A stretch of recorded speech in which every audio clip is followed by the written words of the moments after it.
December 1944. The Ardennes forest in Belgium.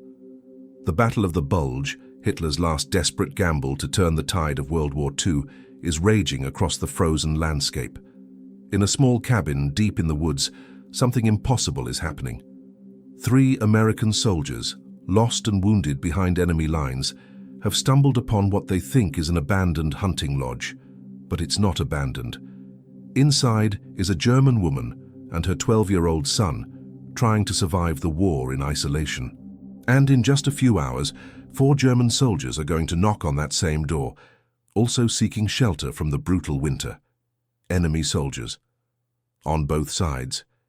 In the same small cabin. One woman is going to stand between them and say 5 words that will define one of the most extraordinary moments of humanity in the entire war. They're soldiers, not animals.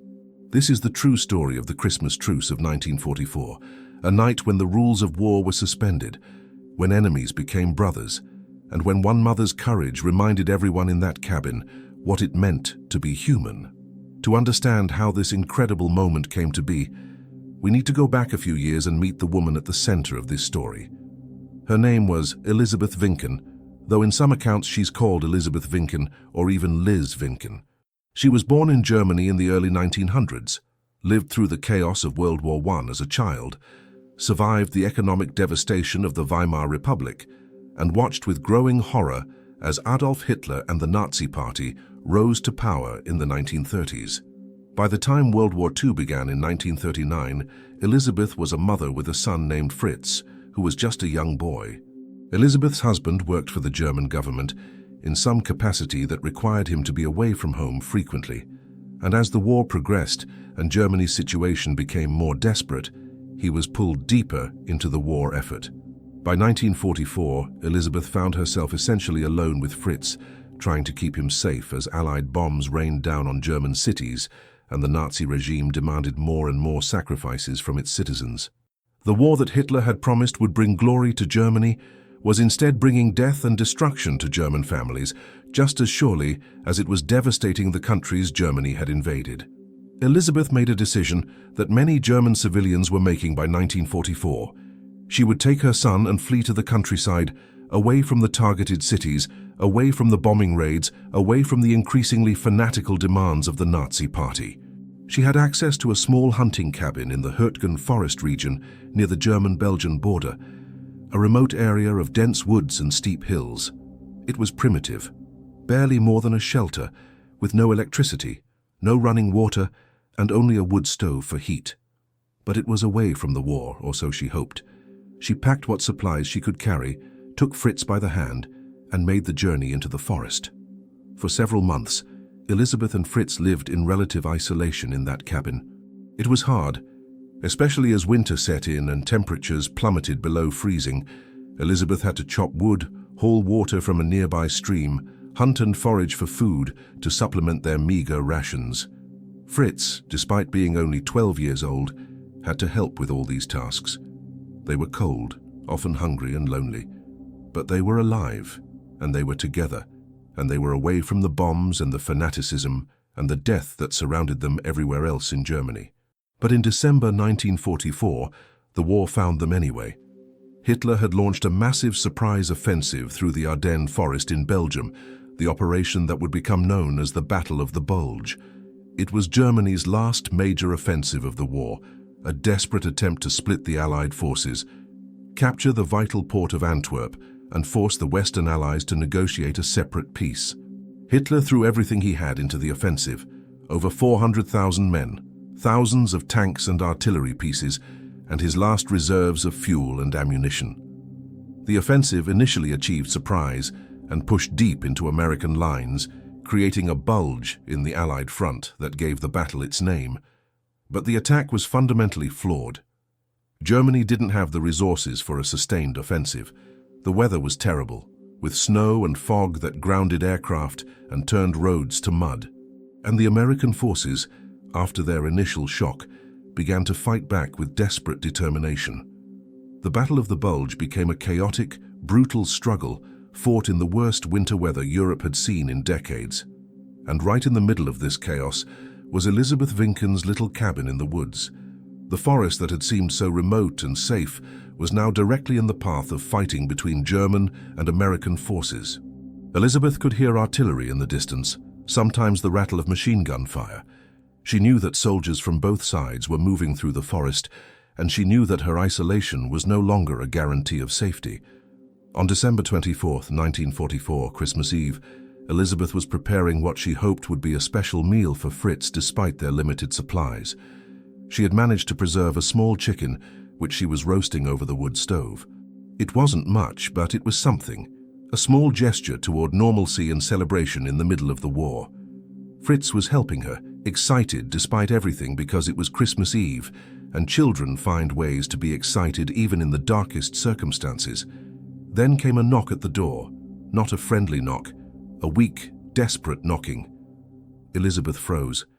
Fritz looked at her with wide, frightened eyes. Who would be knocking on their door in the middle of a forest during a battle?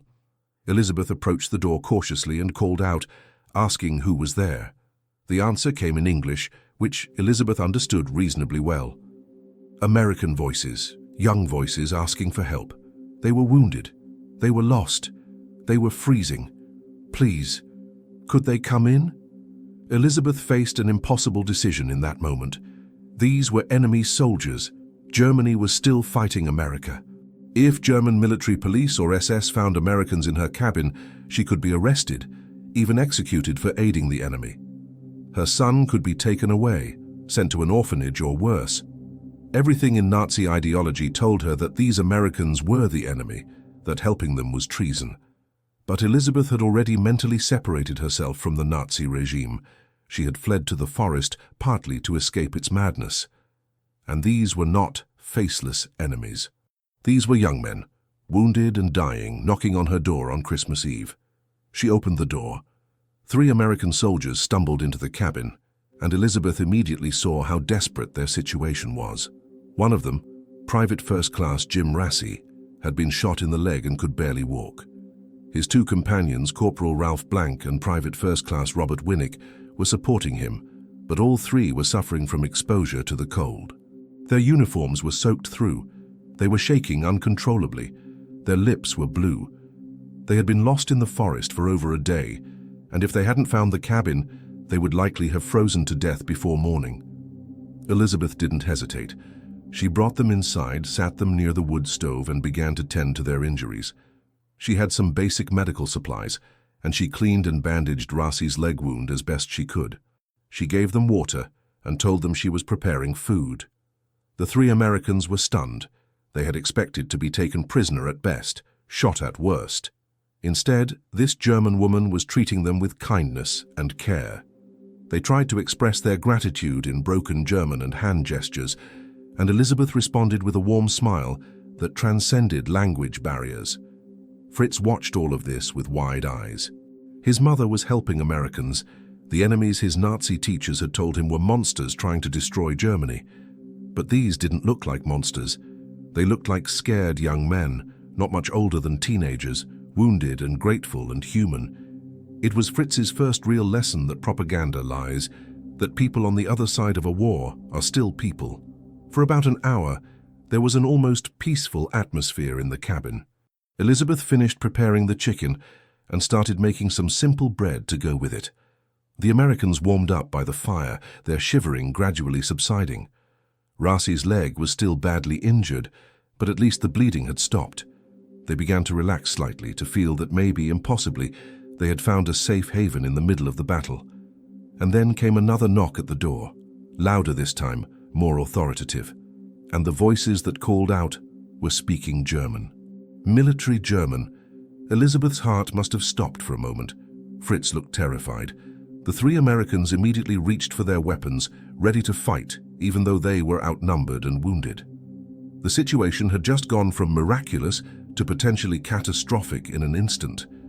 Elizabeth made a split-second decision. She turned to the Americans and held up her hand in a gesture that clearly meant, wait. Then she went to the door and spoke to whoever was outside. What happened next would define the entire night and create one of the most remarkable moments of World War II. Outside were 4 German soldiers. They were also lost, also cold, also desperate. They had become separated from their unit during the chaotic fighting and had been wandering in the forest trying to find their way back to German lines. They had seen the smoke from the cabin's chimney and hoped to find shelter.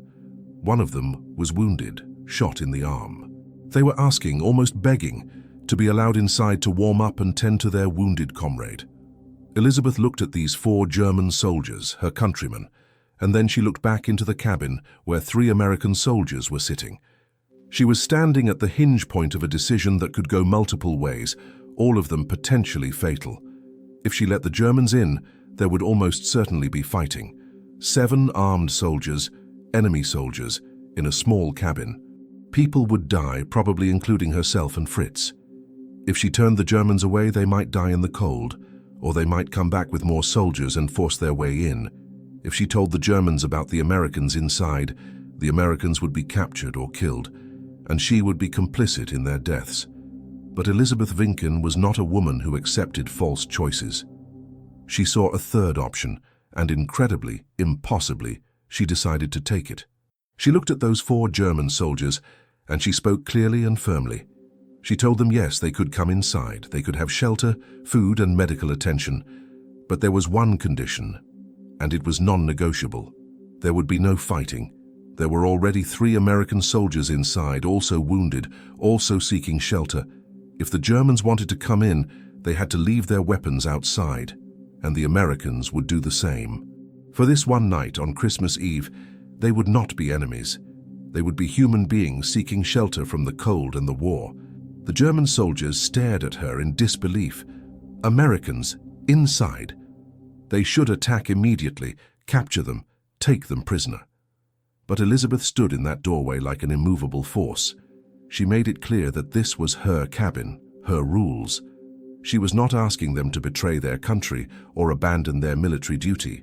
She was simply demanding that for this one night, in this one small space, the war would stop. And then she said the words that would echo through history. They're soldiers, not animals.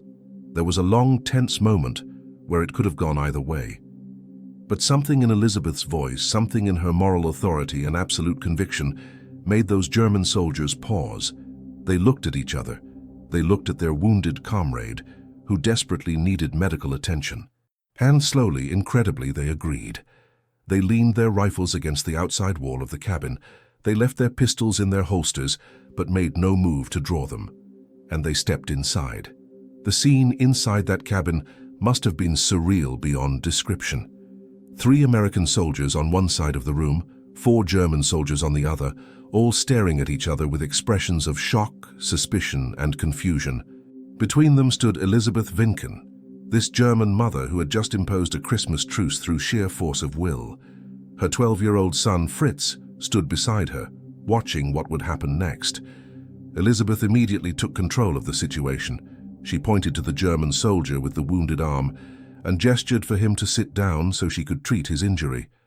She did this with the same matter-of-fact competence she had shown with the American's leg wound. She made it clear through her actions that in her cabin on this night there were no Germans and Americans. There were only wounded men who needed help. She cleaned and bandaged the German soldier's arm, and the other soldiers, both German and American, watched in silence. Then Elizabeth did something even more remarkable. She announced that dinner was ready. She had 1 small chicken and some bread, and she was going to share it equally among everyone in the cabin. She portioned out the food carefully, making sure each soldier got the same amount regardless of nationality. She served the food on mismatched plates and cups, whatever she had available, and she insisted that everyone sit at the small table together. Think about what an extraordinary moment this was. Just hours earlier, these men had been trying to kill each other. Some of them probably had killed each other's comrades that very day. They were participants in one of the most brutal battles of the entire war, fighting for nations and ideologies that were fundamentally opposed. And now they were sitting at a table together, sharing a Christmas Eve dinner, because one woman had decided that they would. At first, the silence was thick with tension. Soldiers on both sides kept glancing at each other warily, hands never far from their weapons despite the agreement. But gradually, slowly, something began to change. Maybe it was the warmth of the fire after hours of freezing cold. Maybe it was the food. meager as it was, filling their empty stomachs. Maybe it was simply exhaustion, the bone-deep weariness that comes from days of combat and fear. Or maybe it was the example that Elizabeth was setting, treating everyone with equal kindness and dignity, refusing to acknowledge the labels of enemy and ally. Fritz, the 12-year-old boy, played an unexpected role in breaking the ice. He had studied English in school, and his German was obviously native. He began to act as a translator, helping the soldiers communicate with each other. At first, the conversation was stilted and awkward. Safe topics, the weather, the cold, how long they had been lost in the forest. But gradually, as the night wore on, the conversations became more personal. The soldiers began to share stories about their lives before the war. The Americans talked about their homes, their families, what they missed about the United States. One of them was from Pennsylvania, another from Ohio, the third from Illinois.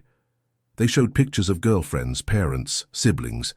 The German soldiers did the same. One was from Bavaria, another from a small town in the Rhineland. They too had families, loved ones waiting for them, lives they hoped to return to when the war ended. Someone, it's not clear from the accounts who, began to sing a Christmas carol. Silent Night, which had the advantage of being known in both German and English, originally written in German as Stille Nacht. First one voice, tentative and uncertain, then another joined in, and then another. And soon all of them, German and American soldiers alike, were singing together in the flickering light of the cabin. Elizabeth and Fritz joined in, and for a few moments the cabin was filled with music instead of the sounds of war that had surrounded them for so long.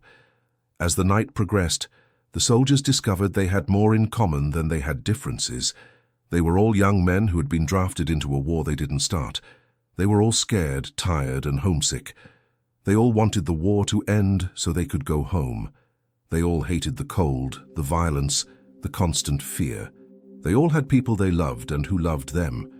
The uniforms they wore and the flags they fought for seemed less important with each passing hour. At some point in the night, the German and American soldiers began to help each other. The Germans, who had better maps, showed the Americans roughly where they were and the safest route back to American lines. The Americans shared some of their rations, which included chocolate and cigarettes, luxuries the Germans hadn't seen in months. They exchanged advice about treating frostbite and staying warm. They warned each other about areas where fighting was particularly heavy. Elizabeth watched all of this with satisfaction. She had taken an enormous risk, and it had paid off. She had proven that even in the middle of a war, even between enemies who had been trying to kill each other hours before, common humanity could prevail. She had created a small island of peace in an ocean of violence, and she had done it simply by insisting on treating everyone as human beings deserving of dignity and compassion. When it came time to sleep, Elizabeth insisted on a system that maintained the peace. The wounded men would sleep closest to the fire. The others would arrange themselves around the cabin, but with Germans and Americans deliberately mixed together, not grouped by nationality. This way no one could attack the other without endangering their own comrades. It was a practical solution to maintain trust, but it also had a symbolic meaning. For this night, they were not separate groups, but one group of soldiers seeking shelter. Fritz was given a small corner where he curled up and eventually fell asleep, exhausted by the tension and emotion of the evening. Elizabeth stayed awake for most of the night, tending the fire, checking on the wounded men, and keeping watch to ensure that the peace held. Several times during the night, she saw soldiers on both sides awake, watching each other warily. But no one made a hostile move. The truce held. Christmas morning arrived with pale winter sunlight filtering through the cabin windows. The soldiers stirred, waking slowly, and for a moment each of them seemed confused, as if they couldn't quite believe that the previous night had really happened. But it had. They had spent Christmas Eve together, enemy soldiers sharing shelter, food, and even friendship, however temporary. Elizabeth prepared what little breakfast she could manage, and they all ate together one more time. Then came the difficult moment. They had to return to the war. The Americans needed to get back to their lines. The Germans needed to find their unit. Outside this cabin they were enemies again, and they all knew it. The question was, what would happen when they stepped out that door? Elizabeth made one final demand. The soldiers would leave in different directions at different times. The Americans would head west toward Allied lines. The Germans would head east. No one would try to capture anyone else. No one would report the location of the other group to their commanders. What had happened in the cabin would stay in the cabin. It would be their secret, a moment of peace that the war did not need to know about. The German soldiers agreed immediately. One of them, who had done most of the talking during the night, shook hands with each of the Americans. It was a solemn moment, full of unspoken emotion. These men knew they might face each other in battle again. They might end up trying to kill each other before the war was over. But for one night, they had been brothers, and that meant something. The German soldier who shook hands with the Americans reportedly said something like, "Perhaps we will meet again in better times." Then the 4 Germans gathered their weapons from outside the cabin, checked their wounded comrade's bandage, and disappeared into the forest, heading east. The Americans waited about 30 minutes, as Elizabeth had requested, to ensure the Germans had time to get away. During that time, they tried to thank her adequately for what she had done, but words seemed insufficient. She had not only saved their lives by giving them shelter, but had also given them something perhaps even more valuable, a reminder of humanity in the midst of inhumanity. Private Rossi, the wounded American, could now walk with the help of his comrades thanks to Elizabeth's medical care. The 3 Americans gathered their weapons, took one last look at the cabin and at Elizabeth and Fritz standing in the doorway, and headed west toward their lines. And just like that, it was over. The cabin was empty again except for Elizabeth and Fritz. The wood stove still radiated warmth. The plates from breakfast were still on the table. But the 7 soldiers who had shared their Christmas Eve were gone, back into the war, back to being enemies. Elizabeth cleaned up the cabin, and life returned to whatever passed for normal in the middle of a war zone. But the story didn't end there. After the war, the Americans who had been in that cabin never forgot what had happened. They told the story to their families, to journalists, to anyone who would listen. They tried to find Elizabeth Winken to thank her properly, but in the chaos of post-war Germany, with millions of displaced people and destroyed records, she was impossible to locate. For decades, the story was known mainly in small circles, a remarkable tale that seemed almost too extraordinary to be true. Then in the 1990s, decades after the events, Fritz Winken, the 12-year-old boy who had been in the cabin, came forward and confirmed the story. He provided details that matched the American soldiers' accounts. He explained what had happened to his mother. Elizabeth Winken had survived the war, emigrated to the United States in the 1950s, and lived a quiet life in Massachusetts until her death in 1979. She had rarely spoken about the Christmas Eve truce, perhaps because she didn't think it was particularly remarkable.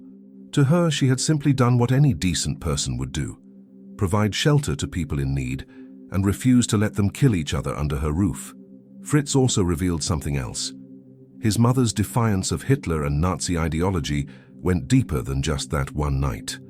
Throughout the war, Elizabeth had quietly resisted in small ways. She had refused to give the Hitler salute when it was demanded. She had shared food with forced laborers when it was forbidden.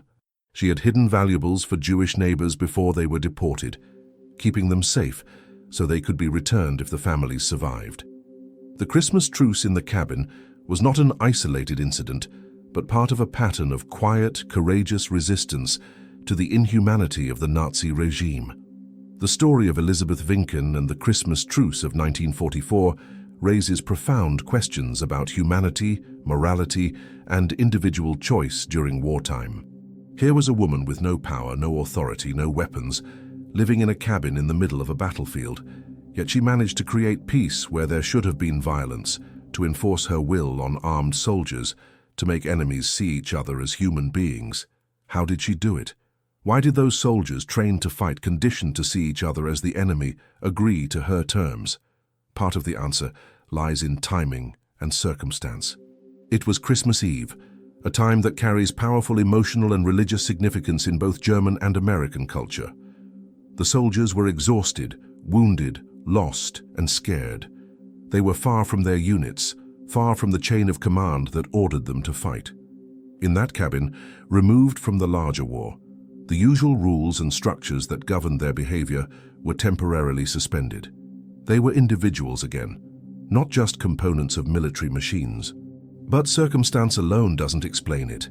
Plenty of soldiers in similar situations throughout the war chose violence over peace. What made the difference was Elizabeth Vinken herself. She possessed moral authority that transcended military rank or national allegiance. She was a mother, a protector, someone who represented home and safety and normalcy. When she stood in that doorway and declared that there would be no fighting, she was speaking not just for herself, but for all the mothers, wives, and families that those soldiers had left behind. She reminded them of the values they were supposedly fighting for: decency, compassion, the protection of the innocent, the hope for a better world. Elizabeth also understood something crucial about human nature: that people will generally rise to meet the expectations set for them. She treated those soldiers as if they were capable of decency and humanity, and they responded by being decent and humane. She refused to see them as enemies or as animals, as the propaganda on both sides insisted. She saw them as young men far from home who were cold, scared, and hungry. She treated them accordingly, and they became what she saw in them. The story also reveals something important about resistance to totalitarianism and war. Elizabeth Vinken never joined an organized resistance movement. She never sabotaged military equipment or passed intelligence to the Allies. She didn't engage in the dramatic acts of resistance that history books typically celebrate. Instead, she practiced what might be called moral resistance, a refusal to let the war and Nazi ideology dehumanize her or make her complicit in cruelty. She maintained her humanity and insisted that others maintain theirs as well. And in doing so, she created a moment of peace and human connection that mattered enormously to everyone who experienced it. It's worth noting that Elizabeth took tremendous risks that night.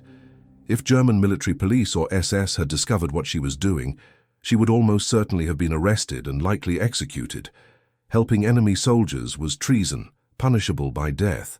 Even allowing enemy soldiers into her home without immediately reporting them was a serious crime under Nazi law. And she wasn't just risking her own life, she was risking Fritz's future as well. If she had been arrested, Fritz would have been left alone, possibly sent to a Nazi youth home or orphanage. Yet she did it anyway, because she believed it was right. The German soldiers who agreed to the truce were also taking risks. If their superiors had learned that they had spent Christmas Eve with American soldiers and then let them go instead of capturing them, they could have been court-martialed and possibly shot for dereliction of duty. The Americans faced similar risks. Fraternizing with enemy soldiers was a serious offense that could result in court-martial, yet all of them agreed to keep the incident secret to protect each other from their own military justice systems. This mutual protection, this conspiracy of silence to preserve a moment of peace, is itself remarkable. It shows that the soldiers on both sides recognized that what had happened in that cabin was precious and worth protecting, even if it technically violated military law and the rules of war. They understood that some things are more important than regulations, that human connection and compassion matter more than blind obedience to authority.